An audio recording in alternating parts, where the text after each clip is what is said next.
So this is my signals kit from my bug out bag, or my get out of Dodge bag, or my get home bag, or my wilderness survival bag, whatever you want to call it. So this is something whenever I go out into the wilds, this is something I'll probably take with me, depending on how much I'm carrying and what I'm doing. But this is very important. Like in your survival priorities, it's ahead of water and food, second only to protection. So all I'm going to do here, I'm going to just pull out, show you what I got in here. I've recently done a bit of, I had to replace and put new batteries in things and stuff like that. And I've added a few things to this kit, and I just want to show you what's in there. And this is a personal thing. You may be more comfortable with different items, but it's just where your comfort zone is. I'm sort of more of a head to the mountains type prepper, so this is the sort of thing I want, and I'll give you a brief description of what the item is, what I may use it for, and and maybe in later videos I'll actually show you how to use some of these things. And this is not, most of this gear isn't expensive purchase gear, it's just bits and pieces I've collected over the years. So let's have a look.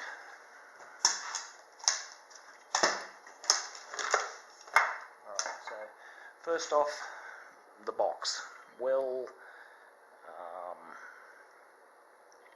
sealed, waterproof. I'm pretty close to it anyway. Now I've been a bit lazy, and I should have this section here polished up. Okay, should have it nice and shiny, and that lid right there is part of the signal thing in the form of a signal mirror. I do have another signal mirror. Okay, so I do carry that. Probably don't need such a large one, and I've seen some compasses that have signal mirrors built into them, so I might replace it with something a little bit smaller, but not too much smaller. So, signal mirrors.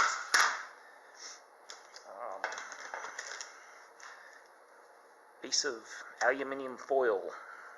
What you might use that for is, once again, signal mirror, or what they call a tinsel tree, which is a tree that's covered in bits of shiny stuff that if you're looking to be rescued, something like this can help you to be seen from many miles or kilometers away. Glow sticks, everyone knows what they are, and I think it should be pretty obvious. You have one of those, they burn for many hours, normally about 8, sometimes 12, and at night time they can definitely help you to be found if you're looking to be found. And they give you some emergency lighting if you're just looking to do something in the dark. Whistle. Once again, you are looking to be found. Having a whistle is an easy way for people to hear where you are and try to find you from listening to the whistle. Notebook, pencil. So you will record information such as your location, your bearings, how many paces. This is if you're navigating, and things like that you'll record in there. You can also leave messages. If you're leaving a location, you want to leave a note for someone, you got a notepad and notepad with a pencil to leave a note behind. Orienteering compass. I will say I prefer these over the military style ones. Anyway, I'll do more on compasses later. So I've got the old school orienteering compass. No batteries required. I also have an electronic compass. Now,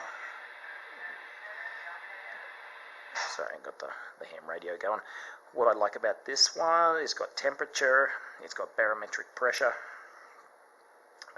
and time. So it's got a few things there. And altitude, that was the other one that was important. Okay.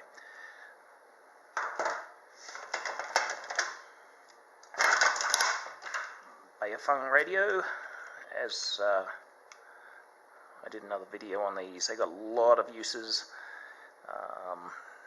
Collecting information in the form of listening to the radio, transmitting information to friends, rescuers, and can't go past something like that. It's also got the light on it. Gives you, once again, if you're looking to be found, you've got the light and the strobe. So that's another form of emergency. It's a fair process. Beacon to be found with. Okay. These are aerial flares, so you can shoot these up in the air and they make a bright light. These are actually so old now that I don't even know if they work anymore. But once again, most of this stuff that I've got here is for trying to get rescuers to get to where you are, to find you. So most of it's for that. But there's also other considerations. Sometimes you don't want to be found. If this is an actual bug out, you might not want to be found. And things like collecting information on the radio is one good way to avoid being found. The ability to navigate is also really important. Good watch, very important. This one's actually got a compass in it as well. I do like compasses. And a good timekeeping piece is very important for navigation both on land and probably especially at sea. And I'll talk more about that in another video, but very important you have a good timekeeping device. That's actually just a pack of matches. Alright, you're going to light a signal fire. You need some way to start it, so I've just got some matches. You can never have too many matches. Oh, I've got matches and I've got a flint. So that's for emergency fire lighting, with the idea it will be used for signaling. Flashlight, very small one, not very bright, but once again it's still handy for signaling and for looking at a map at night time. Measuring device, I've got that mostly for map work. But probably not that important. Now I've got a few extra batteries, not a whole lot. I'm kind of limited on space on this, but I've at least got a spare battery for the electrical compass and the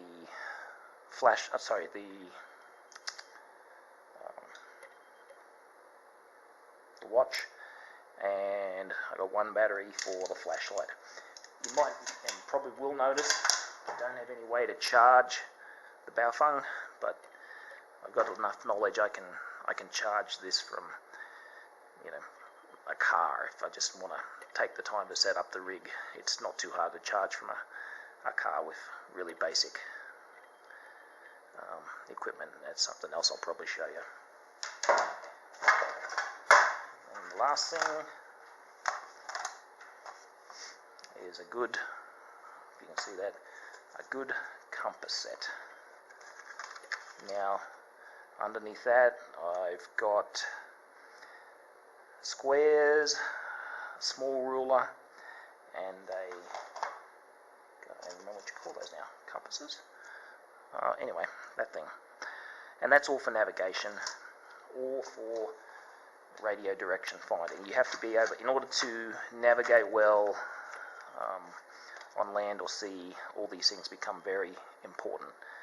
And so I keep that in there. Yeah, and like I said, sometimes you want to be found, and I'd say most of the time you're going to want to be found. You're going to want to be rescued or get someone to come help you. But then at other times, you are going to want to avoid being. Okay, the last part of my signals kit that I don't actually have room to put in there is an AM, well, it's AM, FM, and shortwave, and it has the NOAA weather alerts into it. And I think you should be able to get the utility of that. It's also got a flashlight. Anyway, I did a little video on that, and it's just fairly inexpensive. But I would like to have that with me, whenever I'm going out into the bush. Another thing I have with me most of the time anyway is a simple pedometer, and it's got a clock, counts paces, and it can also calculate distances. So something like that is pretty handy for wilderness navigation, counting your steps while you're marching on a compass bearing. But so pedometer, pretty handy. I have it with me most of the time, so didn't really find its way into there. And of course, good old-fashioned smartphones. So a lot of things you can put in there. Information, how to navigate, a bit of light, screen probably act as a mirror. Of course, they've even got GPS and all that fancy stuff in there too, but the only thing I'm going to say about signals, I do have a GPS.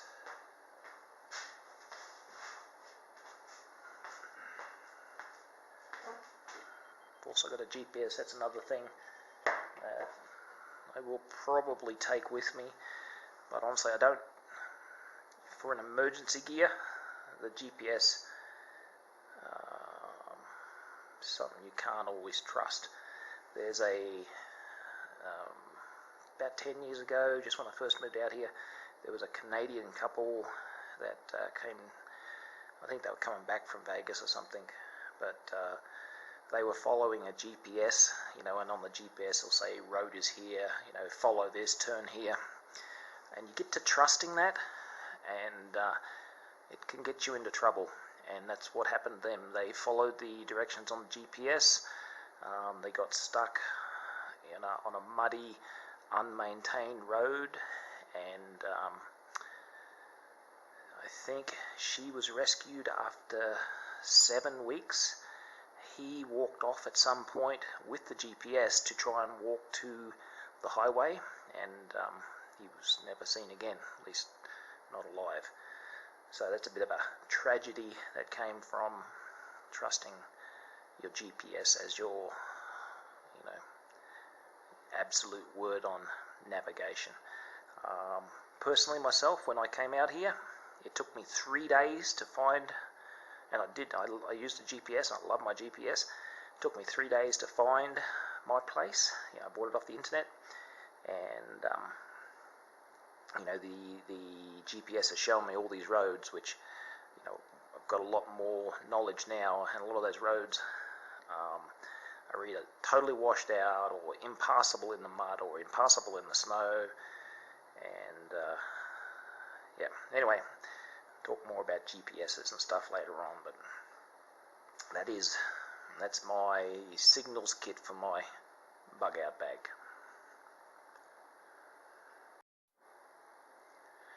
Okay, one thing I forgot to say, probably forgot to say a few things, but another one of the uses of a radio such as that is location finding. So, and I'll hopefully do a video on this, but if you were sailing up and down the coast, now before the days of GPS, and I just mentioned what some of the problems are with GPS, but a lot of your coastal navigators who didn't want to deal with, that's what I should have in my signals thing, is a sextant, but a lot of guys who didn't want to deal with, learning how to navigate with a sextant, and, moon and stars and all that sort of stuff, you could actually use a radio, normally an AM radio, because the antennas inside and they tend to be directional, so you could actually use an AM radio or shortwave to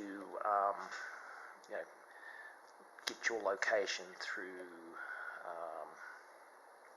you know where the radio station is, you get a bearing on that, you know where the other radio station is, you get a bearing on that, draw a line, so that's where your those compasses and stuff that I showed you, that's where that would come into handy, and you can